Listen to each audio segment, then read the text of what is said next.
I'll keep you updated too. Okay. Is that someone's audio? Hey, okay, so we have a problem.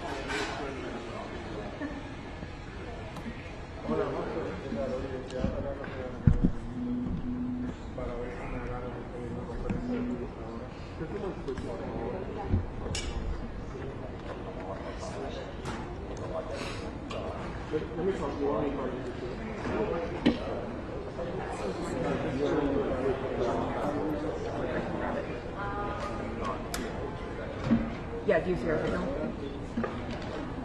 Okay. Are you done? No. Mic check, mic check. 1, 2, 3, 4, 5, 6, 7. 1, 2, 3, 4, 5. Mic check, mic check, mic check.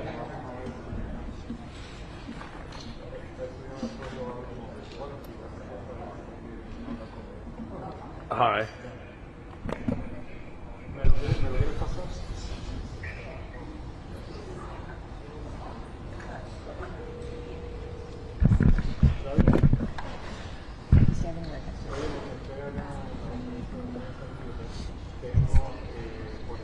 Yeah, I think so.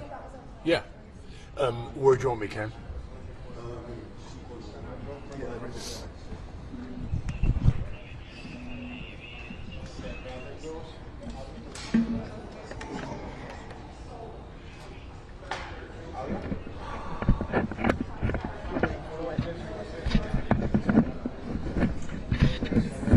Yeah. Of course. 1, 2, 3, 1, 2, 3, 1, 2, 3, 1, 2, 3.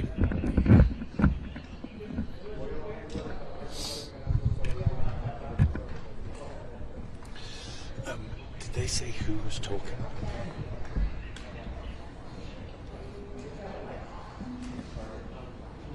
And it's Kate anchoring. Kate? Is it Kate still? Yeah, it's still Kate, right?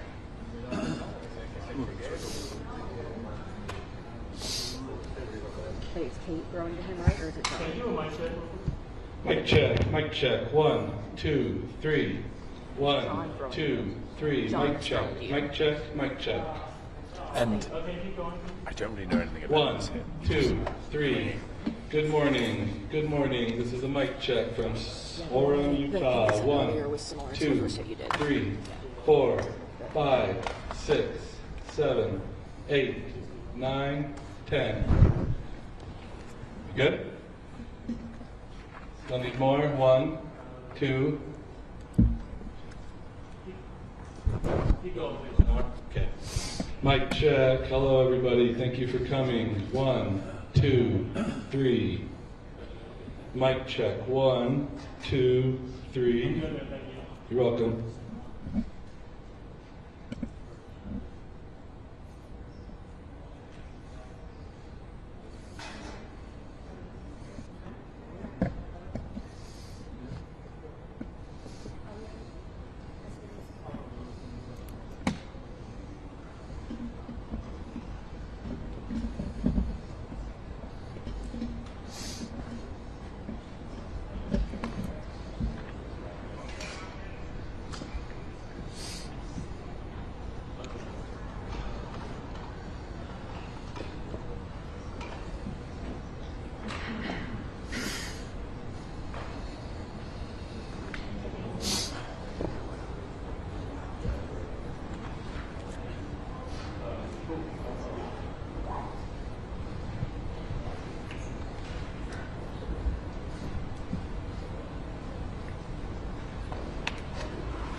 Okay, one more mic check. 1, 2, 3. This is a mic check. 1, 2, 3. That's right, John. We are on the campus where Charlie Kirk was shot yesterday, waiting for an update. It is about 7 a.m. in the morning here. coming up to 19 hours since Kirk was shot, and of course, as every hour passes, that's an extra hour for this suspect to get further away from this scene. Now, the FBI is appealing for any video, anything that can help them in this search. We know that there is security camera video of this suspect. We know that there is a lot of student shot video of a figure running on a roof clad in dark clothing. We do not know for certain if that is the shooter. We also know that there are a number of crime scenes currently being analyzed by investigators. They say, based on the movements that they know of both the victim and the suspect. We, as I say, expect to hear updates now. We don't know what we're going to hear. We are waiting to hear any second. Now, we know that the suspect wearing jeans, black shirt, black mask, long rifle.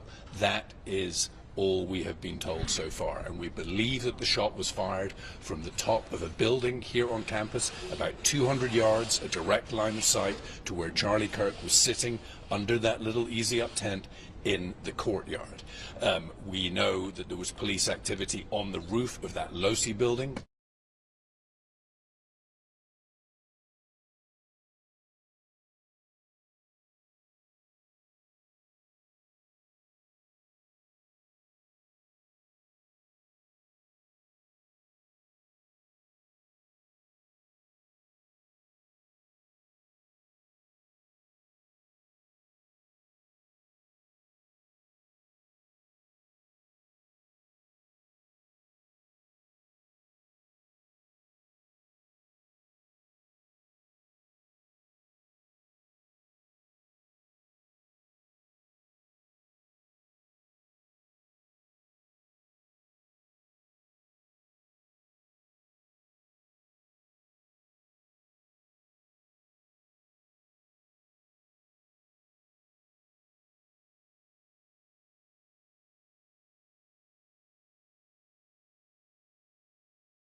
Yeah, sure did. But I yeah, Utah Department of Public Safety Commission.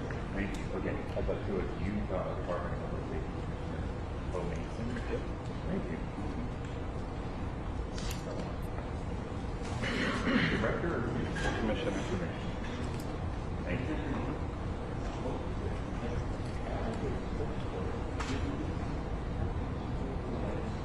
Yes.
Okay, is everybody ready for that spelling?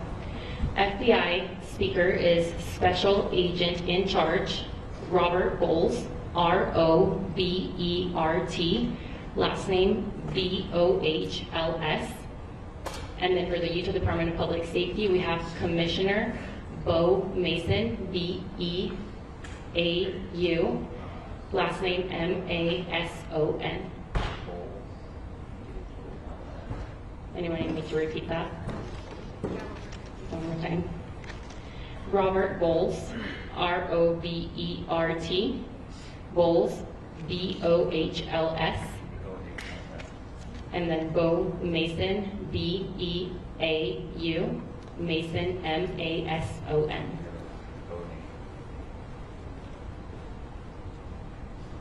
Everybody got that?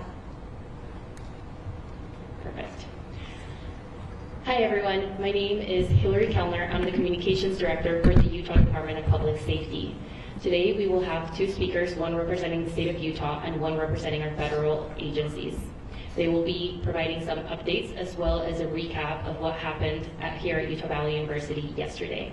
We will be able to take a couple of questions after they are done speaking, but it will be short in order to stay in tune with the President speaking at 9:45. So I'll go ahead and introduce Commissioner Bo Mason.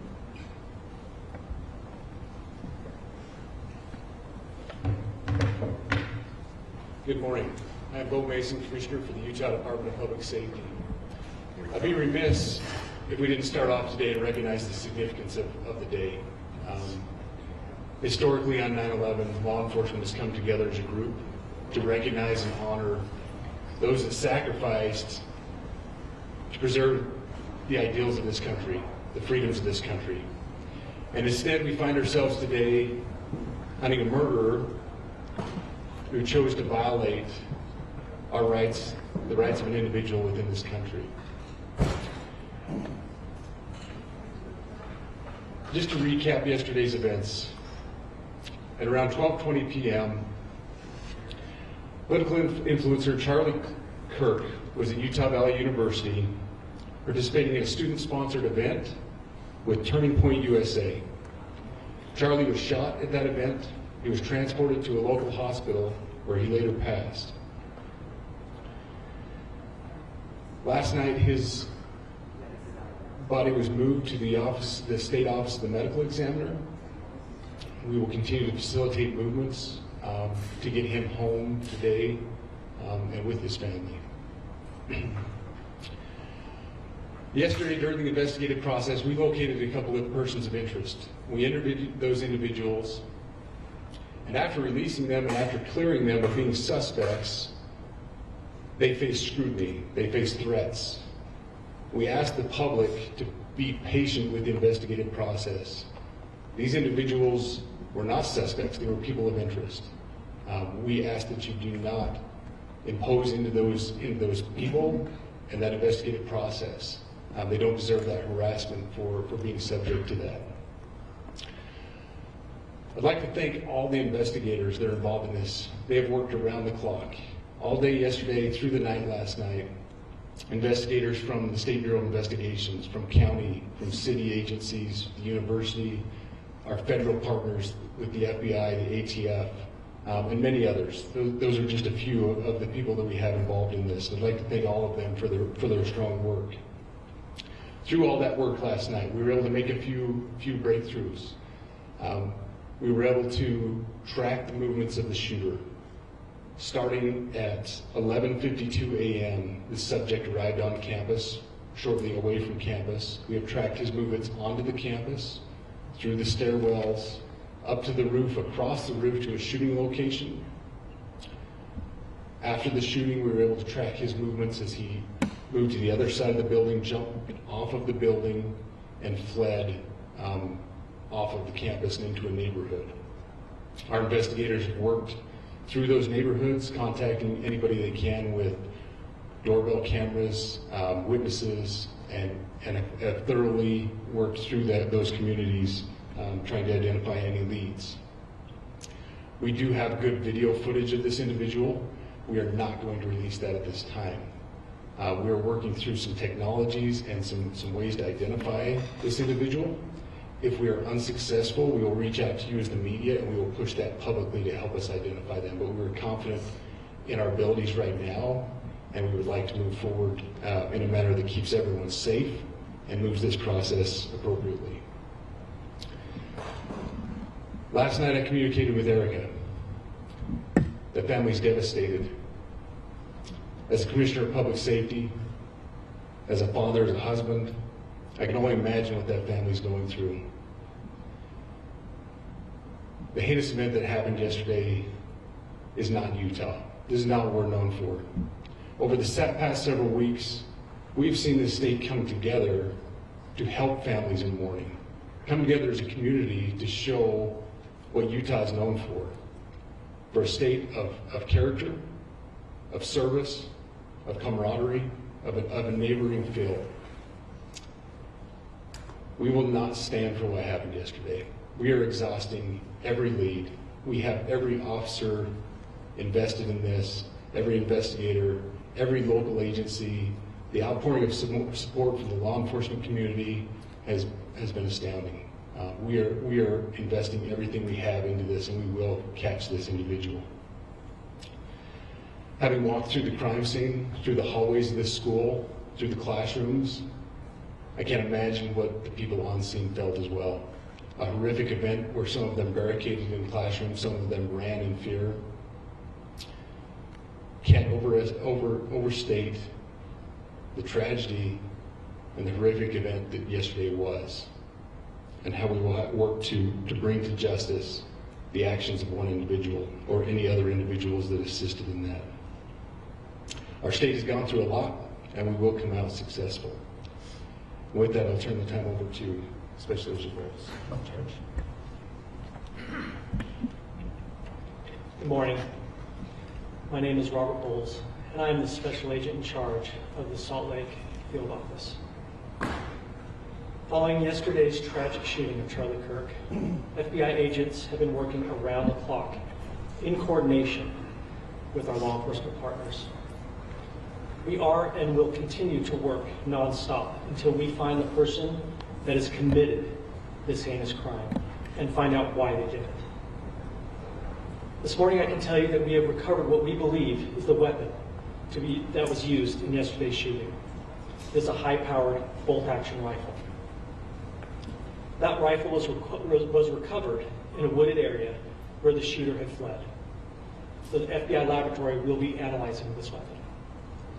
Investigators have also collected footwear impression, a palm print, and forearm imprints for analysis. Now, I understand there are a lot of questions about motive. I assure you that all leads, tips are being fully investigated. As of this morning, we received more than 130 tips. We thank the community for that. The FBI has brought every resource to bear, and we will continue to do so throughout the course of this investigation. The FBI's mission is to protect the American people. It's to uphold the Constitution of the United States. Any attack on the First Amendment, is an attack on the very foundation of our democracy. That is why we will relentlessly pursue this case and the shooter until we find him. We also continue to grieve with the family and the community. It's our community.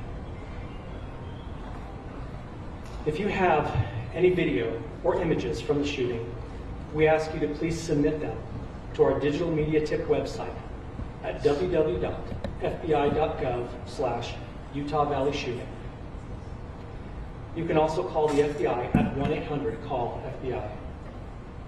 We truly rely on the public's help in these types of cases, and no tip is too small or insignificant. Thank you. Commissioner James Matthews from Sky News. Can I ask about the shooter? There's clearly information about him or her. You say you're confident at this stage in terms of tracking down who they are. Can you talk to us about their movements, their demeanour? Do you think it's a man? And also, can I ask, what were the security arrangements in place? Was that roof being monitored? It's a question many people will have, particularly after Butler. So what I'll release about the suspect is suspect blended in well with a college institution. We're not releasing any details right now, and we will soon, but right now we're not. But that individual appears to be of college age. We are confident in our abilities to track that individual. If we're unsuccessful in identifying them immediately, we will reach out for the public's help and the media's help in pushing those photos. That was a new development overnight, working through the night, studying those cameras. So that's something that's new and that we're working through right now. As far as the security, I cannot speak to that. Neither the Department of Public Safety nor the Federal Bureau of Investigation was involved in the planning or security of this event, and that'll have to be a question later for other agencies. Before you get discharged, I wanted to ask you, you mentioned that you found the gun in a wooded area. Do you believe that the suspect could be hiding in the woods, and is that suspect possibly still in this area?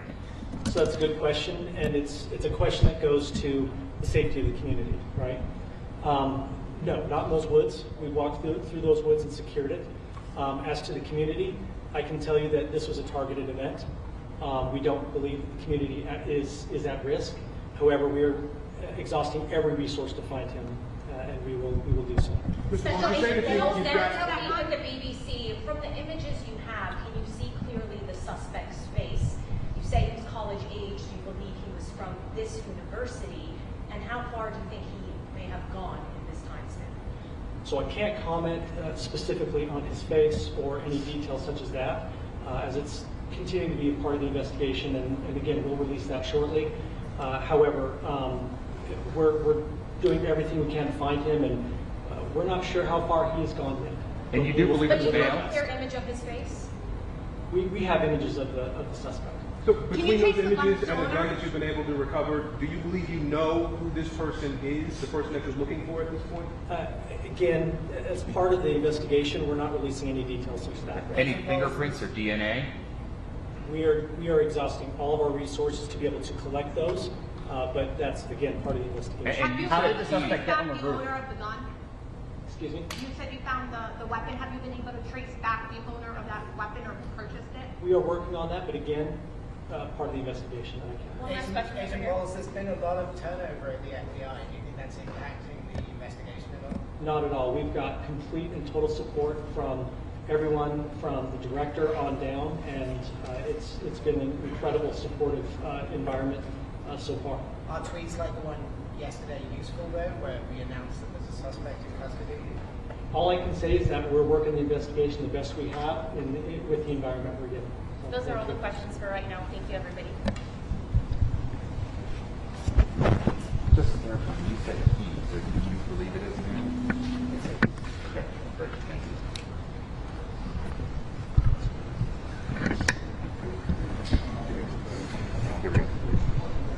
It was better than I thought it might be. It's better than I thought it might be. Yeah.